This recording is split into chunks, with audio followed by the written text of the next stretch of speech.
Hello students, very good morning all of you.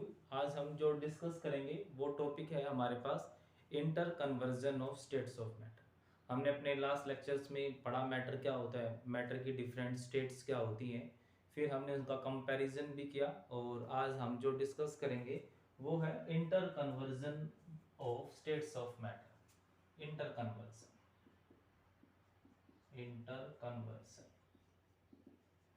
Of states of matter.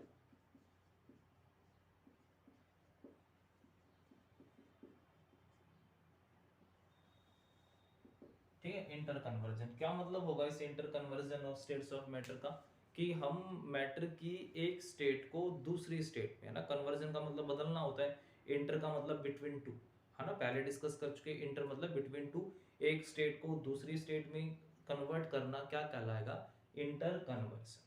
ठीक है, solid को liquid में, liquid को सॉलिड में, सॉलिड को गैस में, गैस को सॉलिड में, या फिर लिक्विड टू गैस और गैस टू लिक्विड, ये सारे इंटर कन्वर्जन कहलाएंगे। अब जो हम मैटर को इंटर कन्वर्ट कर सकते हैं वो किसकी हेल्प से कर सकते हैं, बाय टेम्परेचर और प्रेशर। ठीक है, अब जब भी मैं मैटर को एक स्टेट से दूसरी स्टेट में कन्वर्ट करूंगा तो वो किसकी हेल्प से होगा, बाय टेम्परेचर, और दूसरा होगा बाय प्रेशर। ठीक है, तो सबसे पहले हम बात करते हैं सिर्फ और सिर्फ टेम्परेचर कि टेम्परेचर की हेल्प से मैं किस तरीके से मैटर की स्टेट्स को इंटर कन्वर्ट कर सकता हूँ, एक स्टेट को दूसरी स्टेट में कन्वर्ट कर सकता हूँ। तो फर्स्ट आता है विद द हेल्प ऑफ या बाय टेम्परेचर, कि हम टेम्परेचर की हेल्प से मैटर की स्टेट को कैसे इंटर कन्वर्ट कर सकते हैं। तो सबसे फर्स्ट जो हम पढ़ रहे हैं वो कर रहे हैं सॉलिड टू लिक्विड।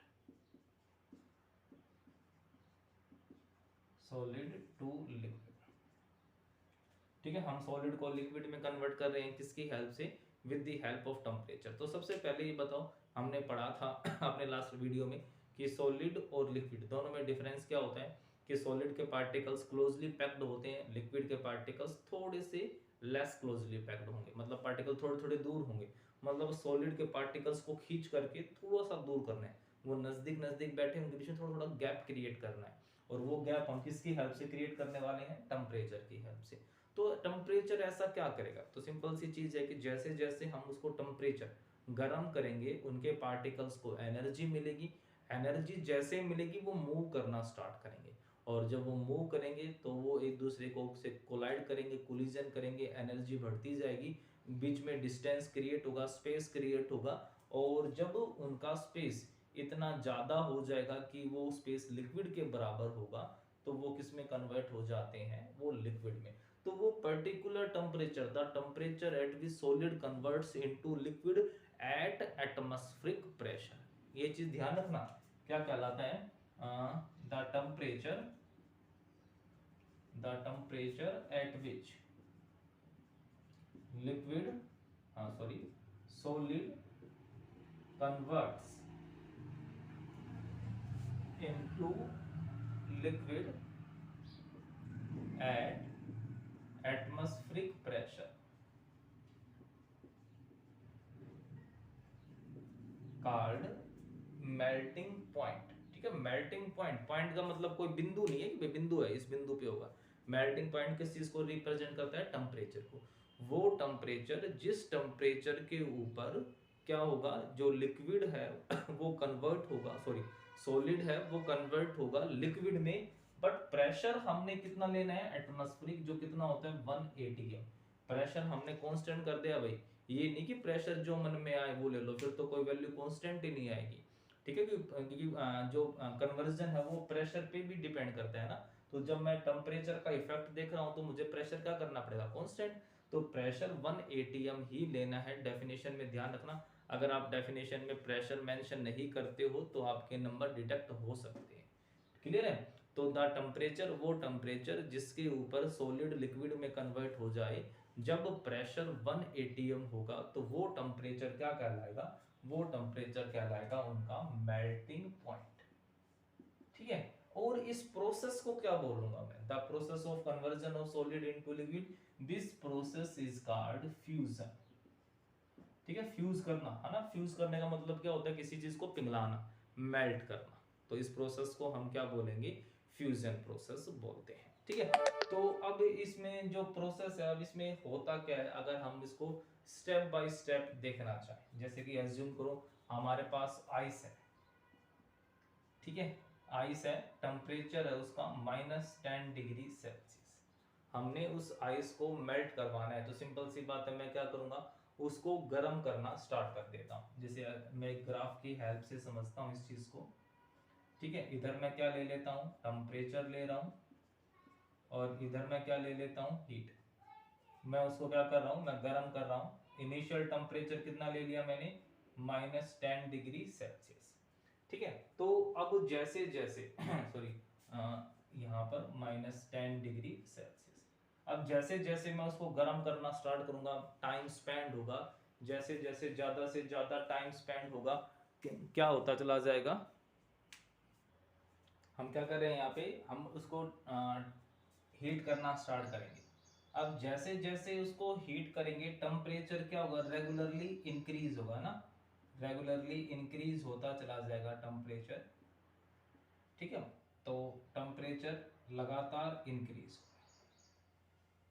जैसे जैसे हम उसको हीट करना स्टार्ट कर रहे हैं, टेम्परेचर क्या होगा, इंक्रीज होगा।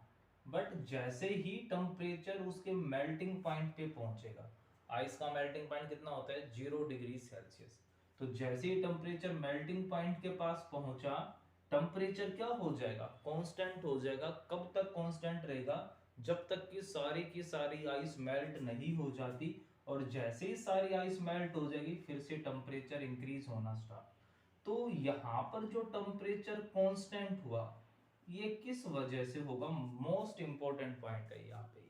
Y temperature remains constant during the phase changing, जैसे ही वो फेज चेंज हो रही है, सॉलिड से लिक्विड में कन्वर्ट हो रहा है, तो उसके मेल्टिंग पॉइंट के ऊपर जो टेम्परेचर था वो कांस्टेंट हो गया। हम तो उसको लगातार हीट दे ही रही है, और फिर भी टेम्परेचर इंक्रीज नहीं हो रहा। हो सकता है कि पूरी की पूरी आइस मेल्ट होने में 2 घंटे लग जाएंगे, इतनी सारी आइस है। तो 2 घंटे तक टेम्परेचर कांस्टेंट लगातार गर्म हो रहा है, बट टेम्परेचर 0 डिग्री सेल्सियस पे ये रुक गया, 0 डिग्री से 0.1 भी नहीं हो पा रहा है। तो क्या रीजन होगा इसके पीछे, क्या लॉजिक होगा, why temperature becomes constant during the phase change. तो दिस यहाँ पर जो टेम्परेचर कांस्टेंट हो गया, इसका मतलब क्या हो गया, कि जो हम उसको हीट एनर्जी दे रहे थे, वो हीट एनर्जी नहीं मिल रही थी क्या। तो यहाँ पर इस टाइम पे जो हम उसको हीट एनर्जी देंगे, वो क्या कहलाएगी, latent heat of fusion. Latent का मतलब क्या होता है, हिडन। ग्रीक वर्ड का, ग्रीक लैंग्वेज का वर्ड है लेटेंट, जिसको इंग्लिश में क्या बोल सकते हो, हिडन, हिंदी में छुपी हुई। मतलब ये जो एनर्जी है वो कहीं पर छुप गई है ना। अगर वो छुपी नहीं होती तो टेम्परेचर बढ़ता ही, हम उसको एनर्जी दे रहे हैं, टेम्परेचर बढ़ता है, एनर्जी दे रहे हैं, टेम्परेचर बढ़ता है। जैसे स्टार्टिंग में था, जैसे जैसे एनर्जी देते जा रहे थे, टेम्परेचर बढ़ते जा रहा था। बट फिर क्या हुआ, उसके मेल्टिंग पॉइंट के ऊपर जब हमने उसको एनर्जी दी, तो वो क्या होगी, वो सारी की सारी एनर्जी हिडन हो गई, वो सारी की सारी एनर्जी कहीं पर छुप गई है। तो इसलिए हमने उस एनर्जी को नाम दिया लेटेंट हीट ऑफ फ्यूजन। तो अब क्वेश्चन ये आता है कि वो एनर्जी कहाँ पर जाकर के छुप गई और क्यों छुप गई, वो उसका इफेक्ट क्यों नजर नहीं आ रहा है। तो क्या कहते हैं कि जब स्टार्टिंग में जब हम उसके पार्टिकल्स को एनर्जी देंगे ना, तो जितनी एनर्जी दी, पार्टिकल्स मूव करना स्टार्ट करेंगे। फिर मैं और एनर्जी दूंगा, पार्टिकल और ज्यादा स्पीड से मूव करेंगे। बट जैसे ही टेम्परेचर कहाँ पर पहुंचेगा, उसके मेल्टिंग पॉइंट पे पहुंचेगा, फिर वो उस एनर्जी का यूज उनके मोशन को इंक्रीज करने में यूज नहीं करेगा, वो उस एनर्जी का यूज करेगा to break the bond, bonds को तोड़ने के लिए। जैसे, ठीक है, वो अपने सारी की सारी एनर्जी का यूज किस में लगा देगा, बॉन्ड्स को तोड़ने में लगा देगा। और हमें पता ही है कि जो एनर्जी होती है वो किसके ऊपर डिपेंड करती है, टेम्परेचर।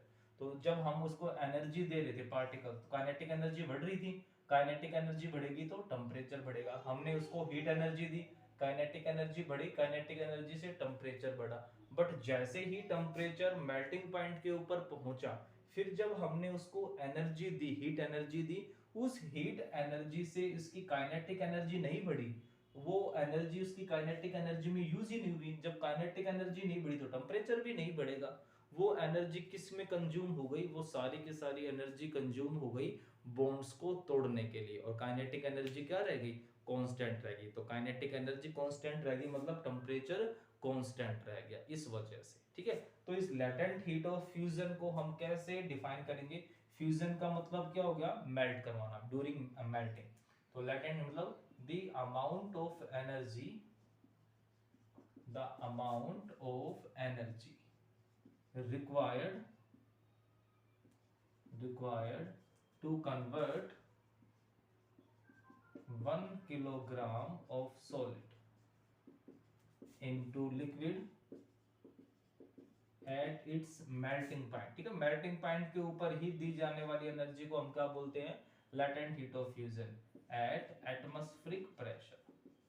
एटमॉस्फेरिक प्रेशर के ऊपर जब टेम्परेचर मेल्टिंग पॉइंट के इक्वल है, तो 1 किलोग्राम ऑफ सॉलिड को लिक्विड में कन्वर्ट करने के लिए जो एनर्जी हम सप्लाई करते हैं वो एनर्जी क्या कहलाएगी, वो एनर्जी उसकी लेटेंट हीट ऑफ फ्यूजन, ठीक है। और हर एक सॉलिड के लिए ये जो लेटेंट हीट ऑफ फ्यूजन होगा वो क्या होगी, वो हर एक सॉलिड के लिए अलग अलग होगी।